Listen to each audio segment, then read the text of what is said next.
হায় রে বৃষ্টি, কত বৃষ্টি পড়ছে দিনের বেলায়। এখন কয়টা বাজে? 4:30। এত বেশি ম্যাঘ করেছে, মনে হচ্ছে যে অন্ধকার নেমে আসছে।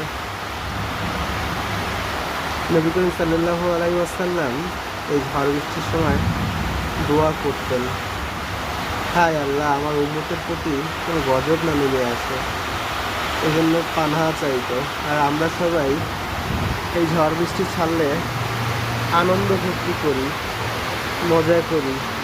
আল্লাহ, আপদ বিপদ থেকে আপনি আমাদেরকে রক্ষা করেন।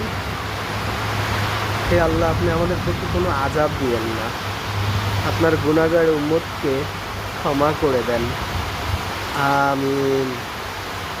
হায় আল্লাহ, কত বৃষ্টি হচ্ছে।